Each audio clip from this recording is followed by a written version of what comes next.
A healthy debate. That is how the White House describes the nearly 4-hour virtual summit between President Biden and Chinese President Xi. No major breakthroughs announced, but that might actually count as some progress, considering how strained the relationship has become between the U.S. and China. But the talks did wrap up with at least one clear warning from the Chinese president that when it comes to Taiwan and any U.S. intervention, that's, quote, just like playing with fire. Whoever plays with fire will get burned. CNN's Jeremy Diamond is at the White House joining us on this at this hour. Jeremy, what are you hearing about that from the White House today? Well, Kate, no response from the White House to those comments from the Chinese Ministry of Foreign Affairs, but instead senior officials saying that they believe there was a healthy debate between these two leaders, a healthy debate that was based on this longstanding relationship that President Biden and President Xi Jinping have had over more than a decade, going back to President Biden's time as vice president under President Obama. We know that they discussed issues of disagreement, such as trade issues, for example, human rights concerns that President Biden raised as it relates to issues in Xinjiang province, Hong Kong, and more. We also know that they discussed areas of potential cooperation, like on the climate crisis, for example, facing the world, talking about the importance of collaboration on that front. But one thing that President Biden made very clear, and this was during the beginning portion of this 3.5-hour meeting when reporters were allowed into the room here at the White House, President Biden talking about the importance of making sure that this these challenges, that this competition, rather, does not devolve into conflict. Listen. Our responsibility as leaders of China and the United States is to ensure that the competition between our countries does not veer into conflict, whether intended or unintended. Just simple, straightforward competition. How our bilateral relationship evolves seems to me to will have a profound impact not only on our countries, but quite frankly, the rest of the world. And so now the question is, how will that work move forward? We know that President Biden talked about the importance of setting up guardrails in this relationship, and particularly on the issue of Taiwan, which has become so fiercely competitive. Jake Sullivan, the national security advisor, saying this morning that White House officials and Chinese officials will, going forward, have more conversations to try and establish exactly what those guardrails will be. Kate? Good to see you, Jeremy. Thank you so much. Joining me now for more on this is Gordon Chang. He's a columnist for the Daily Beast and author of The Great U.S.-China Tech War. It's great to see you, Gordon. A healthy debate and no major breakthroughs, though. What do you see as, what this meeting really was in the end? Well, this meeting was to establish the guardrails, as they said. But we have tried this approach. We've had intensive diplomacy with China for 3 decades, and Chinese behavior has only gotten worse. So I think that we need to go beyond guardrails and start imposing costs on behavior which is not only acceptable, but in some cases is malicious. So there needs to be a rethinking of the assumptions that have driven U.S.-China relations. This warning also about Taiwan, I wanted to know kind of what you think Xi is actually warning, because, should that and will this don't play with fire or you'll get burned, should that change anything about U.S. policy on Taiwan right now? Well, U.S. policy on Taiwan is worked. It's as one of strategic ambiguity, but it worked in a benign period. And now we are not in such a period. And I think that President Biden needs to do what he actually said on October 21st at the CNN town hall, and that is make a clear declaration that we will defend Taiwan. Because if we do that, the Chinese will not invade. The Chinese have actually been very clear about what they want to do. It's committing an act of aggression.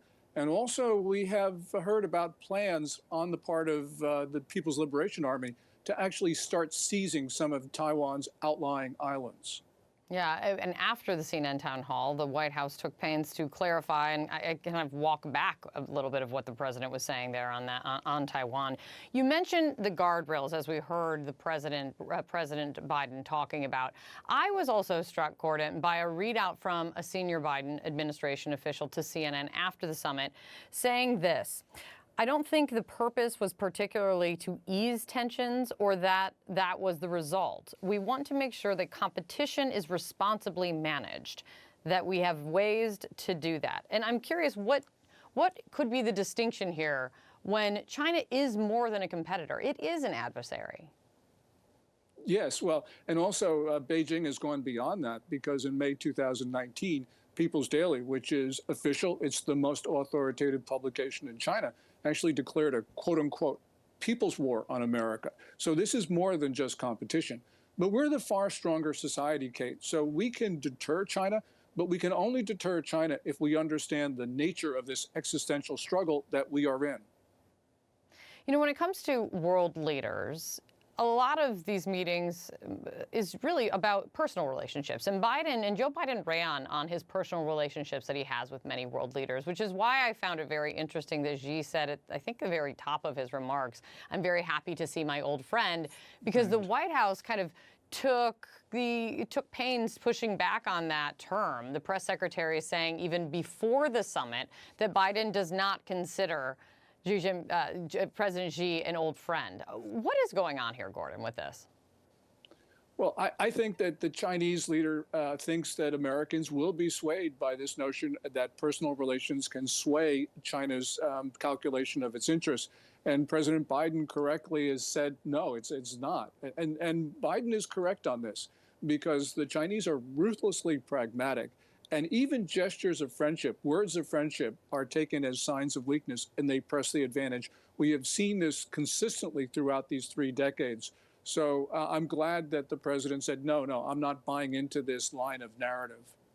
I almost wondered if President Xi was like trolling him a little bit by throwing that out there right off the top. No, but that's for the next summit. I think it's important to realize that the summit talk was 3 hours.